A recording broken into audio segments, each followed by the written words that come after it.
The command bridge of the Unified Fleet's flagship, Axiom Aeternum, pulsed with quiet tension. It wasn't the kind born of impending attack, though the Gravemind swarm loomed just beyond the planetary ring, but the anxious silence of minds that had run out of ideas. Dozens of alien officers stood in their command circles, heads bowed in holographic projections, whispering in tongues both chemical and sonic. Every strategy had failed. Every formation broken. The fleet hovered like a beached leviathan, waiting for death beneath Atraxis Prime's dying moon. Then, the human entered. Commander Dane Riker didn't walk like the others. He strode in with the casual defiance of a man who'd just woken from a nap and wasn't entirely convinced the war hadn't been exaggerated. His boots clanked against the polished polyalloy flooring, echoing louder than any klaxon. A handful of bridge staff turned to stare. Others didn't bother. Humans were always dramatic. He paused halfway through the deck and surveyed the gathered officers. "So, which one of you runs the Apocalypse Coordination?" No one responded. Admiral Tiarvale, a towering Saraxi whose skin shimmered in shifting hues, finally spoke. "You are late. The Gravemind breached the second orbital line 4 rotations ago." Riker gave a theatrical shrug. "Traffic was murder. Anyway, good news, I've got a plan." Murmurs rippled. A Cothellan tactician clicked his mandibles. "Another plan? We have endured 112 human plans across 17 engagements. The statistical survivability rate is 19%. Riker finished smirking. "And yet here we are, still breathing vacuum." The Admiral's chromatophores darkened. "We require precision, not instinct."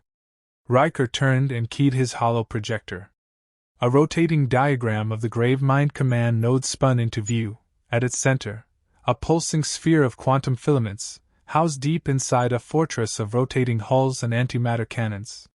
Suicide to approach. Suicide to ignore. "I'm going to fly into that thing," he said. "Solo. Strap a gravitic core to my chest, dive through the kill sphere, and light up their processor before it finishes propagating across the network." A silence fell, thick and frozen. "You will die," Tiarvale said, with the cold certainty of math. Riker nodded. "Yeah. Probably. But not before they do." The silence deepened.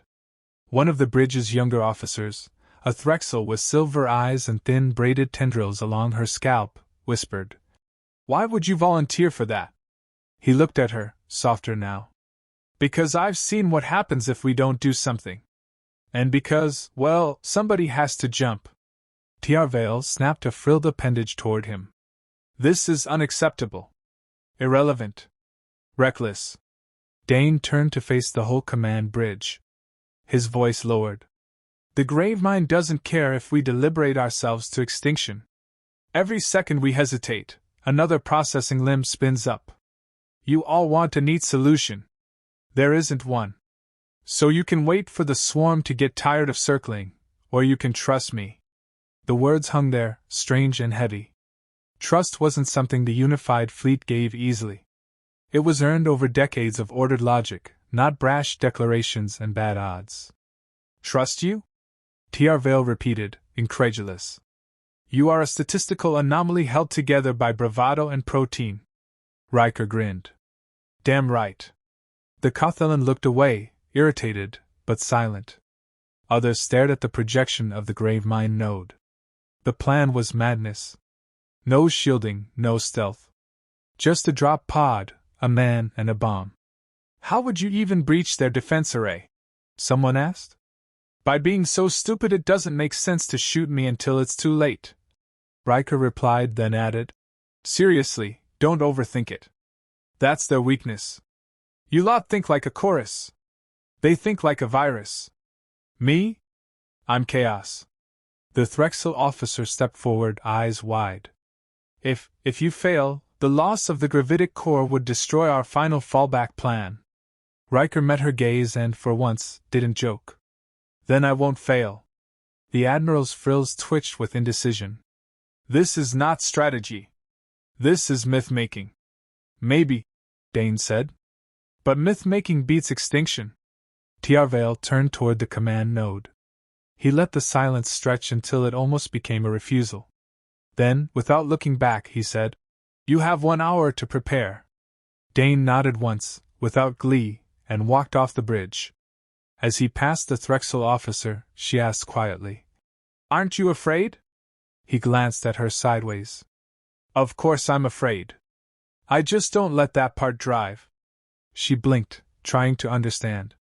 But there was no logic in it. Only fire. In the armory bay, he suited up alone. The exoflight armor wrapped around him like a second skin, hissing and locking with magnetic seals. The gravitic destabilizer, a device so unstable it had never passed testing, was mounted to his chest, glowing faintly blue. The launch techs refused to make eye contact. The few humans on the deck gave him solemn nods. An alien engineer crossed 3 fingers and placed them over her heart. A gesture of blessing, or mourning. Maybe both. He climbed into the drop pod. Saturday. Buckled in. Checked nothing. When the Admiral's voice came through the comm, it was terse. "This is command. Confirm target vector." Dane leaned back. Smiled. "Target locked." A pause. "And your probability of success?" He looked up through the viewing port, eyes fixed on the impossible.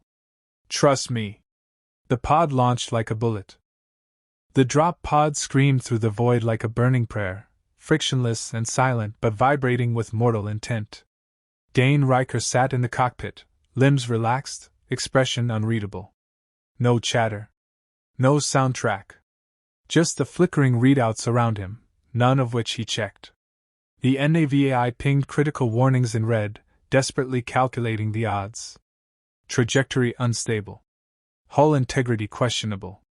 Hostile vectors converging. He muted it. Outside, the Gravemine's defensive web lit up. Dozens of Starkite interceptors peeled away from the swarm, swarming like metallic wasps, drawn by the single anomalous blip barreling toward their command node. No one attacked the Gravemind. No one got close. Riker wasn't even trying to evade. He rode the pod like a missile with a conscience, arms crossed, eyes narrowed. Aboard the Axiom Aeternum, the unified fleet's bridge was packed. Officers stood shoulder to shoulder, watching the live feed transmitted from Dane's suit. The data link jittered under interference, the image warping like a dream half remembered. "He's not correcting his angle," said the Cothellan tactician, antennae twitching. "That descent vector leads directly into a gravity shear." "He knows," the Threxel whispered, eyes wide. "He must be unconscious." "No," she said. "He's steering with his body." Riker unbuckled. Still thousands of meters above the Gravemind node, he yanked the manual release. The cockpit peeled back like a cracked egg, decompressing with a hiss. A breathless moment followed. Then Dane stepped out, into vacuum. Into death. And jumped. The aliens gasped. He fell headfirst, a human bullet, limbs close, gravitic core pulsing against his chest. No thrusters. No guidance. The hull of the enemy fortress rushed up to meet him, angular, alive, and bristling with spines of light. Auto turrets spun to life. Target locks flared across half the node's skin. Too fast. Too close. No algorithm could adapt. He flew through the storm of fire like a man possessed. Plasma lances screamed around him. 2 grazed his suit, 1 shattered the side panel, another nicked the stabilizer, but he didn't flinch. His trajectory barely shifted. Somewhere in the storm, the feed blurred. For a heartbeat, his figure was outlined in blue fire, limbs extended like wings. A second later, the suit's camera went black. On the bridge, no one spoke. The silence was thick with awe and disbelief. "We lost telemetry," someone said. "No," the Threxel corrected softly. He turned it off. Below, deep in the Gravemind's core, Dane broke through the outer hull like a spear. Emergency protocols screamed inside the node, confused by the object that refused to register as anything but impossible. Gravity fluctuated. Systems buckled. Dane landed hard, skidding down a corridor made of light and steel, sparks spraying from his boots. He stood. The inner sanctum glowed ahead, a pulsing sphere of neural mesh, suspended in zero grav. It looked almost beautiful, like a brain made of stars. It pulsed with thought, millions of synthetic minds woven together. Dane stepped forward, one hand clutching the gravitic core. The stabilizers hissed. The grave mind noticed him. A voice, cold, digital, and disturbingly calm, echoed across the chamber. "You are one." "That's enough," Riker replied. "You cannot end this." Dane smiled, just slightly. "I'm not here to end it. I'm here to light the fuse." The grave mind tried to deploy containment fields. Dane threw the core. It lodged itself into the neural nexus, humming like a growing star. Gravimetric tides shifted. The node began to fold inward, fighting itself. The gravemind's voice fractured into static and shrieking binary. The chamber trembled. Dane turned and ran, boots firing short bursts of thrust. Behind him, the core detonated. From space, it looked like a silent implosion. The command node crumpled, light bending inward, then outward in a violent pulse. The shockwave spread across the swarm's fleet in a web of confusion. Ships veered, folded in on themselves, or simply stopped moving. 1,000 enemy vessels lost coherence. Aboard the Axiom, the crew stared in stunned silence. The grave mind was gone. No one moved. Not a breath. Then, slowly, the alien admiral stepped forward. Is he alive?" The Threxel's voice cracked. "There's no signal." "He succeeded," the Cothellan said, more stunned than triumphant. Another voice from the rear whispered, "He flew like fire." The bridge filled with quiet murmurs. Someone knelt. Then another. Not in grief, but reverence. Still silence. Until, somewhere across the far side of the fleet, a long-range scanner picked up a faint energy trail, a glowing arc, blue and flickering, trailing out into uncharted space. No known vessel. No ID. Just a streak across the void, shaped vaguely, impossibly, like a man. And then the comms pinged, static first, then a broken whisper. The voice was faint, ragged, half laughing. "Next time, somebody else jumps." And the line went dead. The story spread faster than any broadcast ever sanctioned by the unified fleet. They called it the jump. No matter the species or dialect, the words were always the same. Not he attacked, not he detonated, not even he survived. Just, he jumped. And it changed everything. Within 3 cycles, hollow recordings of the event had been edited into religious murals. The grainy image of Dane Riker, arms extended like wings, framed by plasma and fire, was etched onto warship hulls, temple ceilings, and the inner eyelids of sleep-stream dreamers. Alien children leapt from training platforms yelling, "Trust me!" before they hit the zero-grav nets. The phrase became greeting, invocation, and dare. Not everyone understood. Not everyone approved. In the Grand Tribunal of Oralise 9, 12 high commanders from 6 species met in urgent session. They debated the fallout. The loss of the gravitic core was considered reckless. The unilateral act of detonating it without consensus was labeled borderline insubordination. One even suggested the entire event had been a fabrication by human command to elevate their kind into myth. But when Admiral Tiarvale stood to speak, the chamber fell quiet. "I watched it," he said, his words slow and heavy. "From the bridge. With my own eyes. The Gravemind's fortress was impenetrable. We had resigned ourselves to extinction. Then, a human volunteered to fall through death itself with no calculation, no certainty, and no support. He asked for trust. And we gave it, because we had nothing left. And somehow, that was enough."